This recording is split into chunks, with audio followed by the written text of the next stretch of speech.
Walhamdulillah wassalatu wassalamu ala Rasulillah wa ala alihi wa sahbihi wa mawalah.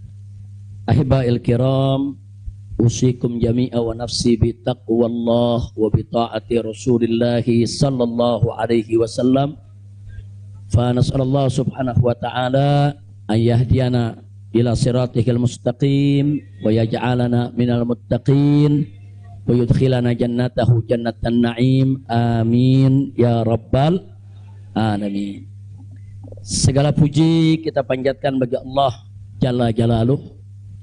Saya bersyukur sekali kepada Allah, sangat berbahagia pada hari ini akhirnya saya sekeluarga bisa kembali pulang ke rumah. Alhamdulillahirabbil alamin. Dan saya juga mengucapkan terima kasih secara khusus kepada pengurus Dewan Pimpinan Luar Negeri Front Pembela Islam Saudi Arabia. Beberapa pengurusnya ikut dengan saya pada hari ini. Mereka ikut mengawal dari Mekah, Jeddah sampai ke tempat ini. Di antara yang ikut ada Ustadz Abdul Hakim selaku sekretaris dari FPI Saudi. Kemudian ada juga Ustadz Son Haji, Ustadz Jazuli, Ustadz Ihsan. Kemudian juga ada Habib Abdullah Maulad Dawilah. Ditambah lagi Habib Abu Bakar Mugebel. Jumlah semua kami berangkat dari sana ada 18 orang. Menemani kita, membantu kita sehingga semua urusan menjadi lancar. Jazakumullahu khairal jaza. Nah, baiklah ya ikhwan. Yang pertama ingin saya sampaikan di sini, saya sekeluarga selama tinggal di kota suci Makkah tidak ada kesulitan apapun. Jadi kita tidak ada kesulitan, kita tidak ada kesusahan, walaupun ada pihak lain yang mencoba untuk membuat saya sulit, membuat saya susah, tapi alhamdulillah tidak pernah berhasil.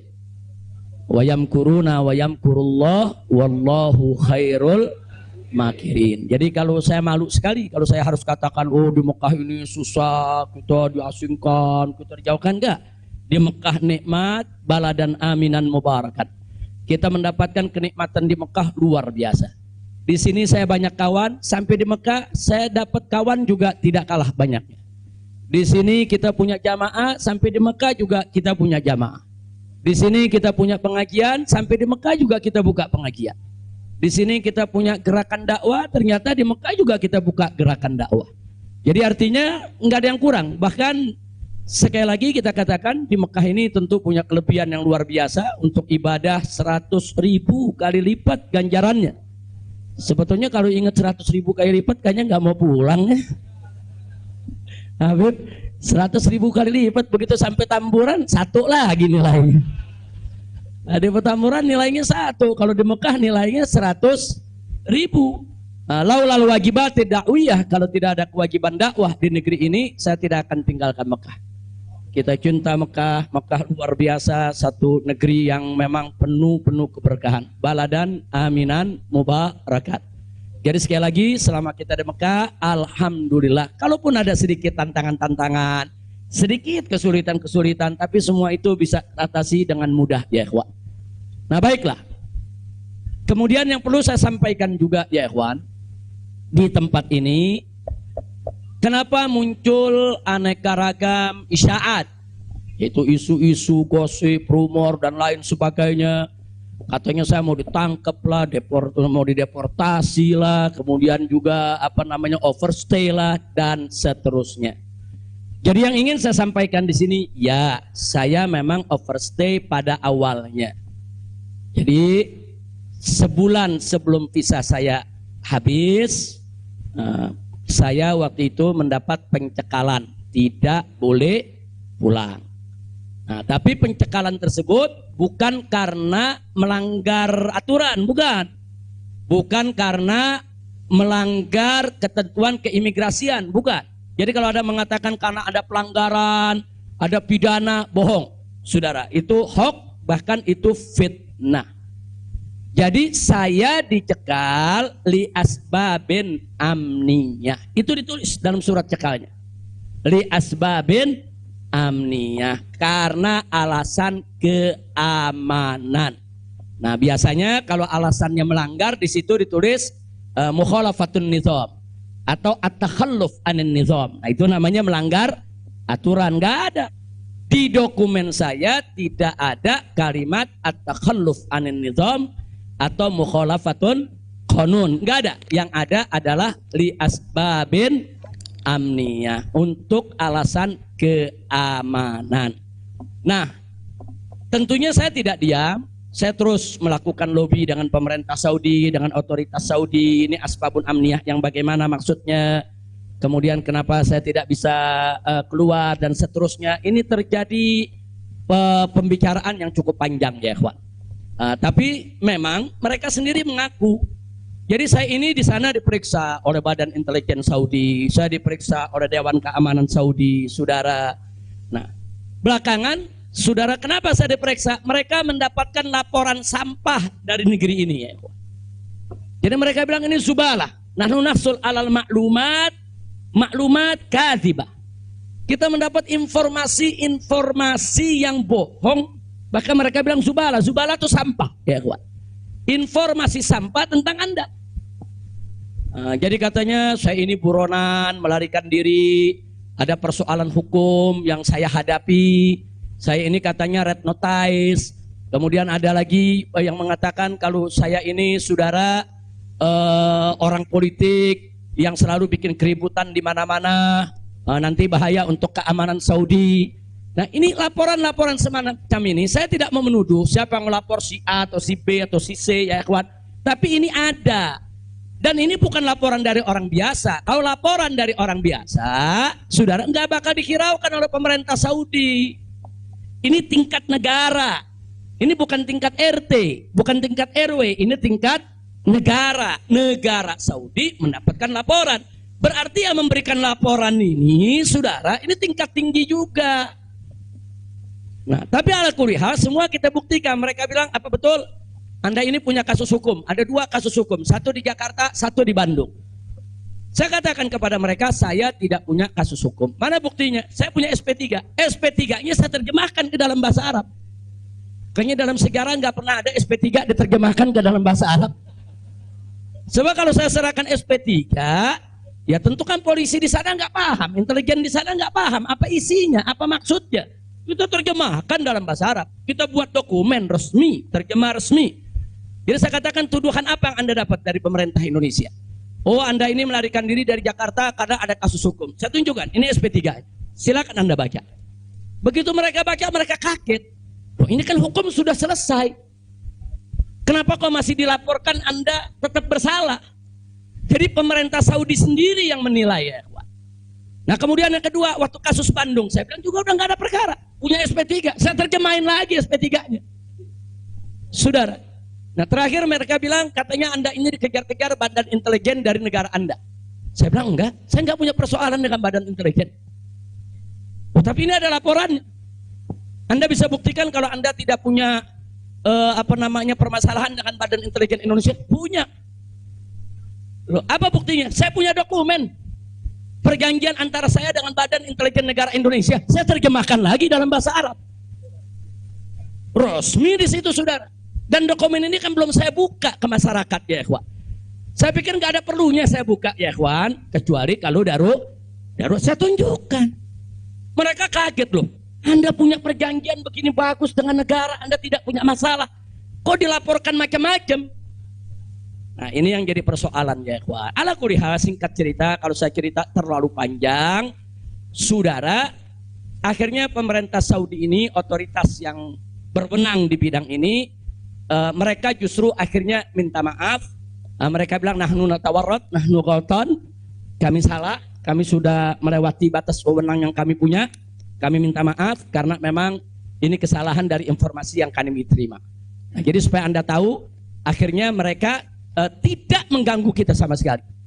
Bahkan terakhir bukan lagi persoalan bayang safar, jangan kita deportasi. Saya ditawarkan, Habib, Anda mau pulang besok ke Indonesia atau Anda mau tinggal di sini selamanya? Silakan.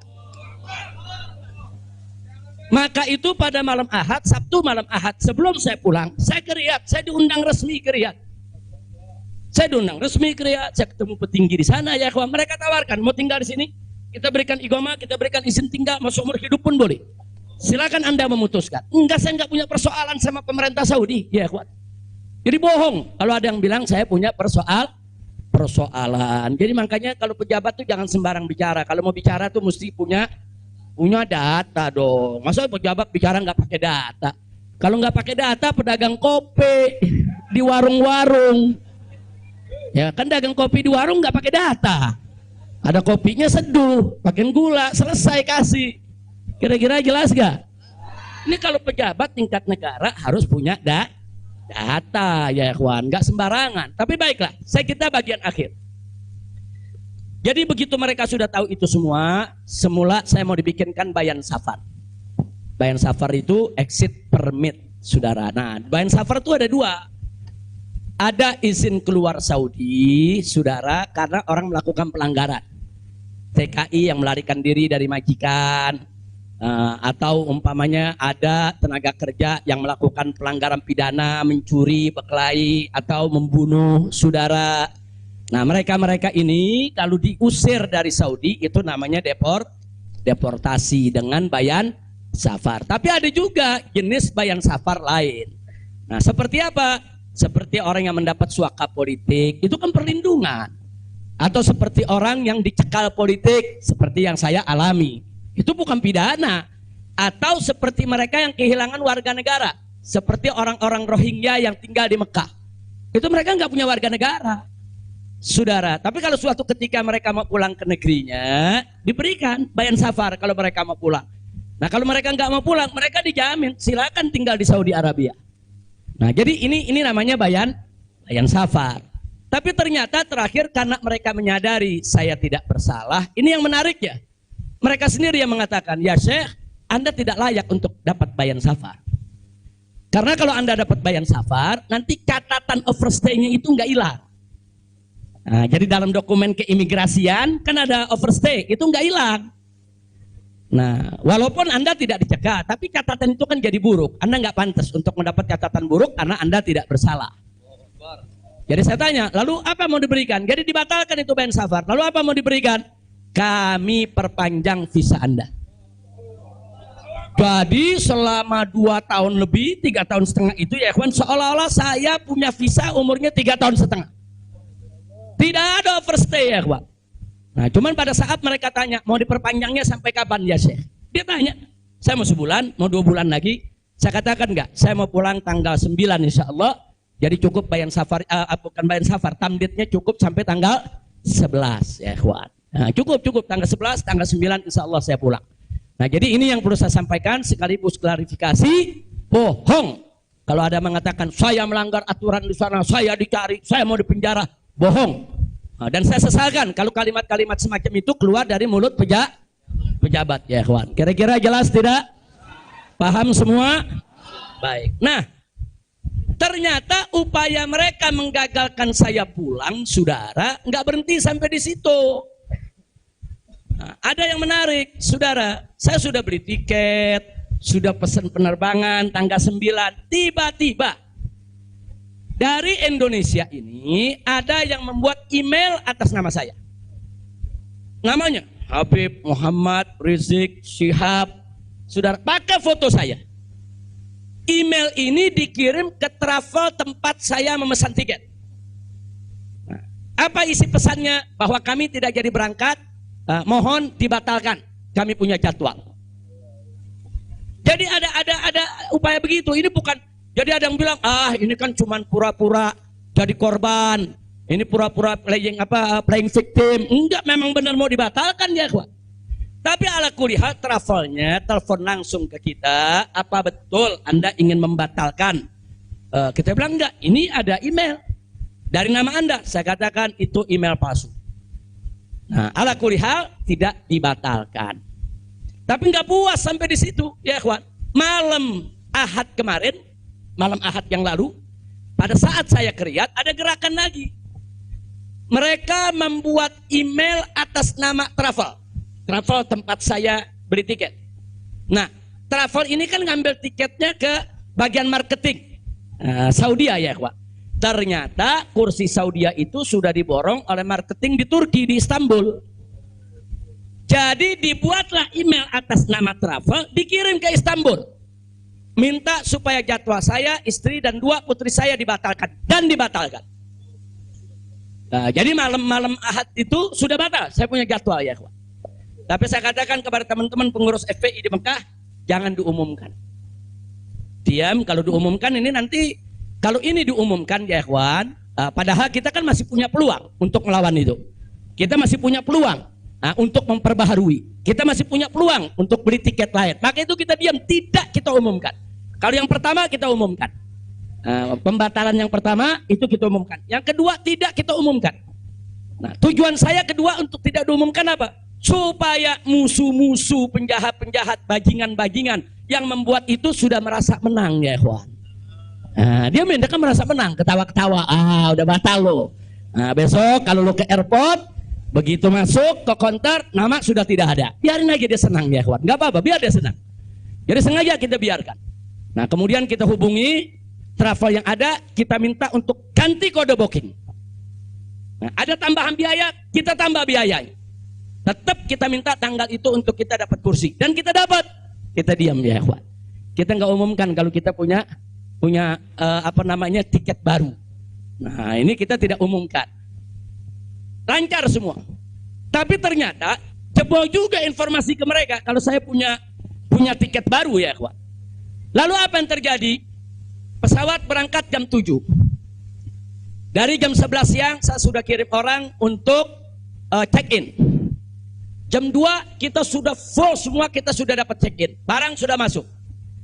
Tiba-tiba jam 4 sore di airport dapat panggilan, saya punya putri yang satu tiketnya batal. Ini permainan gila-gilaan ini ya, kawan. Nah, kita tanya, kita konfirmasi ini bagaimana bisa batal ini? Ya alasannya katanya ada ATM palsu lah, ada orang mengaku bahwa ATM-nya dipakai lah, duitnya dicuri lah, dan lain sebagainya. Tapi tujuan dia, kalau saya punya putri itu batal, saya nggak bisa berangkat. Kenapa? Karena saya kafilnya. Nah, peraturan di Saudi nggak boleh kafil keluar. Saya ini kafilnya kalau anaknya tidak keluar. Kalau anak istri keluar, saya tidak keluar masih boleh. Tapi kalau saya keluar, sementara anak istri tidak keluar, nggak boleh. Itu peraturan di Saudi. Jadi sekarang dia batalkan satu supaya saya nggak ikut berangkat ya, kawan. Nah, jadi ini terjadi. Nah, jam 4 sore itu kita berkutat. Tapi alhamdulillah, saudara, otoritas Saudi bantu kita. Mereka juga terkaget-kaget. Oh, ini ada apa ini? Kok pembatalan bisa begini? Mereka nggak pernah alami ini semua ya, kawan. Nah, akhirnya jam 5 sore semua bisa teratasi. Jam 6 sore kita sudah masuk ke ruang tunggu dan jam 7 kita sudah bisa berangkat. Alhamdulillah. Nah, di sini yang saya ingin sampaikan ya, kawan. Kalau Allah sudah menentukan kita pulang, mau kekuatan apapun yang mencoba untuk menghalangi tidak akan pernah mampu untuk melawan kehendak Allah. Alhamdulillah. Dan Nabi sudah mengingatkan kita, saudara.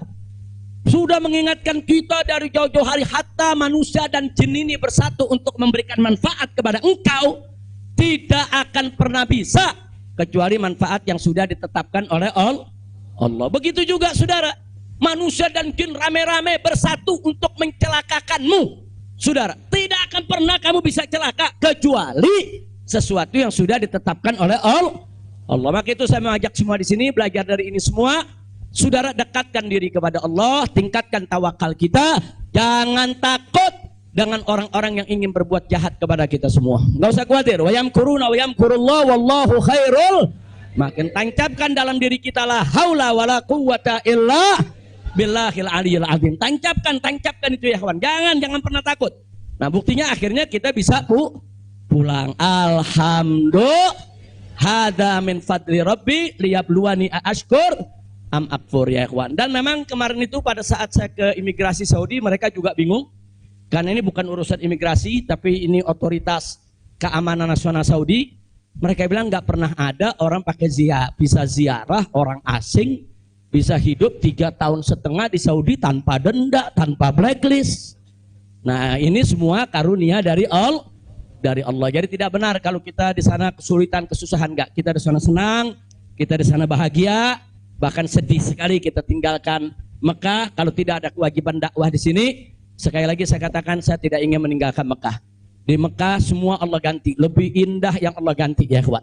Saya di sana rezeki mengalir terus, makan, minum semua serba berkecukupan, dikit Allah tidak kurangi. Bahkan apa yang kita dapatkan di sana jauh lebih nikmat, lebih berkah ketimbang sebelum saya ke kota suci Makkah. Jadi sekali lagi, alhamdulillah kalau kita berjuang di jalan Allah, percayalah Allah tidak akan pernah meninggalkan kita.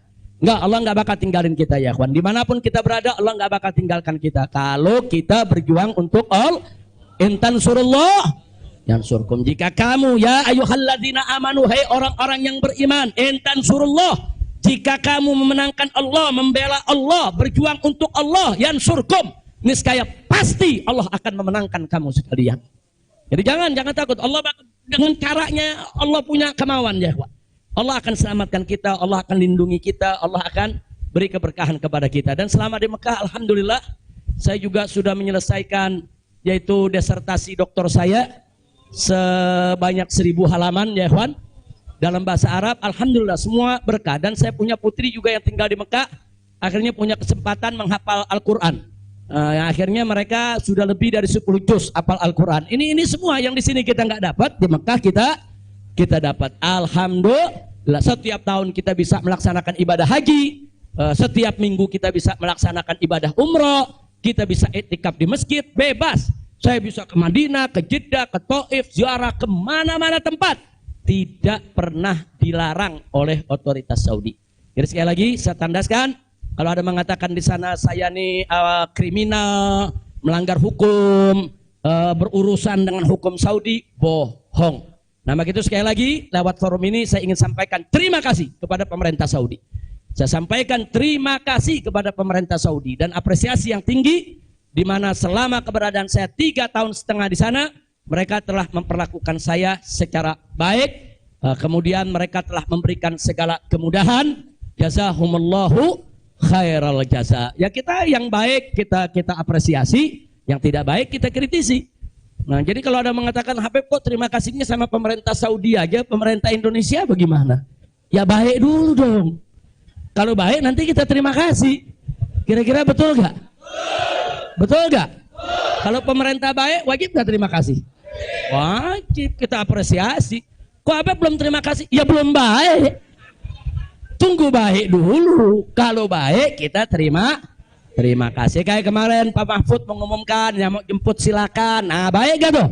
Kita terima kasih. Terima kasih Pak Mahfud. Umat akhirnya diizinkan untuk menjemput. Alhamdulillah. Tapi pada saat Pak Mahfud bilang Habib Rizik ini deportasi kriminal, itu baik apa enggak? Enggak terima kasih.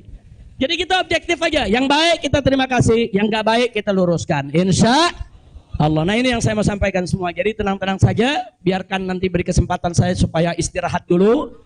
Ya ikhwan, insya Allah nanti kita dakwah lagi, kita keliling lagi, bikin pengajian lagi. Mudah-mudahan Allah Subhanahu wa taala memudahkan segala urusan kita. Jadi di sini saya mau tandaskan sebelum saya akhiri, sekali lagi kita yang ada di sini, habaib ulama, sekali lagi kita bukan musuh pemerintah. Kita bukan musuh negara, kita bukan musuh tentara, kita bukan musuh polisi, kita musuh kezaliman, kita musuh kecurangan, kita musuh kemunafikan, kita musuh segala kejahatan. Betul? Betul? Nggak ada kompromi saudara. Melawan kezaliman, kemunafikan, kejahatan, tidak ada kompromi. Kalau ada mengatakan Habib Rizik, bisakah ke depan ini kita melakukan rekonsiliasi? Saya katakan sekali lagi, rekonsiliasi hanya bisa berdiri atas dasar niat dan tekad yang baik ya ikhwan. Tapi kalau rekonsiliasi berdiri atas dasar kecurangan, kezaliman, kejahatan, saudara, tidak mungkin. Tidak ada rekonsiliasi saudara. Tidak ada rekonsiliasi saudara kalau kezaliman dibiarkan. Kira-kira jelas tidak? Takbir. Nah, jadi selama pemerintah baik, kita akan apresiasi, kita akan terima kasih. Tapi kalau mereka membuat aturan-aturan yang merugikan rakyat, yang merusak agama saudara, yang menghancurkan akhlak, wajib untuk kita lawan. Tidak boleh kita diam ya ikhwan. Takbir. Takbir. Akbar. Siap revolusi akhlak? Shallu ala nabi. Itu yang saya mau sampaikan. Jadi sekali lagi, jadi jangan nanti dipelintir-pelintir. Kita musuh negara lah, musuh pemerintah lah, musuh menteri. Enggak ada. Loh, kita enggak bersaing untuk nyari jabatan kok ya, Ikhwan. Enggak, kita enggak nyari jabatan. Kita bukan orang partai, kita bukan pejabat, kita bukan anggota DPR. Enggak, kita hanya menginginkan negara ini baik. Nah, ayo kita hijrah minad dzulumati ilan nur. Kita hijrah minal maksiyah ilat ta'ah. Kita hijrah minal khabith ilat thayyib. Kita hijrah dong minas sayyiat ilal hasanat. Kita hijrah ya ikhwan. Nah, yang ada di sini pun juga wajib melakukan revolusi akhlak. Bagaimana revolusi akhlak? Kalau akhlak kita kemarin kurang baik, ayo kita perbaiki ke depan. Kalau akhlak kita kemarin alhamdulillah sudah baik, ayo kita tingkatkan lagi agar akhlak kita lebih baik. Insya Allah. Ini dengar kata revolusi, wah udah kalang kabut lagi ya. Revolusi. Revolusi itu perubahan drastis. Revolusi itu maknanya perubahan drastis dan mendasar. Nah, jadi kalau perubahan drastis itu kemarin masih tukang bohong, hari ini langsung drastis, dia nggak mau bohong lagi. Nah itu namanya revolusi. Tapi kalau kemarin tukang bohong, sekarang yang ngebohongnya dikurangin dikit-dikit, itu bukan revolusi. Nah, kalau ngebohongnya dikurangin dikit-dikit bukan revolusi. Itu langsung. Kemarin nggak sholat, saudara, mulai hari ini sholat dan seterusnya. Itu namanya revolusi. Nah kemarin suka ngebohong, nah, tahu-tahu sekarang tidak mau ngebohong lagi. Itu revolusi. Kira-kira jelas gak? Jadi revolusi itu perubahan drastis dan mendasar. Jadi jangan pikir revolusi itu pakai senjata, bunuh-bunuhan, potong-potongan. Siapa yang bilang begitu ya ikhwan? Nah, lalu kenapa dipilih kata revolusi akhlak? Kenapa bukan revolusi moral, revolusi budi pekerti, revolusi mental? Saudara, karena kata akhlak itulah yang dipakai oleh Nabi kita Muhammad Sallallahu Alaihi Wasallam. Nggak ada kata yang lebih baik kita pilih kecuali kata yang digunakan oleh Nabi Muhammad Sallallahu Alaihi Wasallam. Kalau kita mau tahu siapa itu bapak revolusi akhlak di dunia, ya Nabi kita. Nabi kita itu pejuang revolusi akhlak. Nabi kita itu pahlawan revolusi akhlak. Nabi kita itu saudara yang meletakkan dasar-dasar revolusi akhlak. Sebagaimana Nabi sabdakan dalam hadisnya, innama bu'itsu liutammima makarimal akhlak. Nah, jadi karena Nabi yang menggunakan kata akhlak, ya kita lebih suka pakai istilah akhlak. Kenapa nggak pakai mental? Karena kata mental dipakai sama Karl Marx. Ya, Karl Marx yang pakai, gembongnya komunis, makanya saya nggak mau pakai ya kawan. Kecuali kalau Nabi pakai kata mental, ya saya pakai mental. Kalau Nabi pakai kata budi pekerti, saya pakai budi pekerti. Nabi pakai kata apa? Akhlak. Berarti kita perlu pakai kata apa? Siapa suri tauladan kita? Siapa contoh kita? Shallu ala nabi. Allahumma shalli wa sallim alaihi. Kira-kira jelas gak? Paham semua? Alhamdulillah. Saya pikir itu yang bisa saya sampaikan. Terima kasih banyak. Jangan semua diborong di sini. Nah, kan kita masih mau ceramah di mana-mana, insya. Tuh, Bandung udah main pesen aja, Beb, di Bandung, Beb. Nah, insya Allah nanti kita ke Bandung, kita ke Madura, kita ke Lombok, kita ke Aceh, kita ke Pontianak. Kita akan keliling semua untuk terus melanjutkan dakwah. Ustadz Maher, Medan, shallu ala nabi. Alhamdulillah ada Ustadz Maher di belakang. Ustadz Maher mestinya duduk di depan, Ustadz. Ta'al. Lampung, insya Allah. Palembang, insya Allah. Nah, ini Habib Hamid bilang jangan jauh-jauh dulu, Pondok Rangon, Jakarta. Al-Jiran Ahad katanya. Khair, insya Allah kita lihat, mudah-mudahan saya sehat walafiat. Dan tadi saya minta maaf, ada sempat kecapean kita. Akhirnya saya turun, saya nggak bisa lagi berdiri. Sempat tidur 10 menit itu di bawah, nggak kuat karena dehidrasi. Itu terlalu haus, terlalu capek ya kawan. Tapi alhamdulillah setelah 10-15 menit kita bisa berdiri lagi. Alhamdulillah. Nah itu saja yang bisa saya sampaikan. Jazakumullah khairal jazak.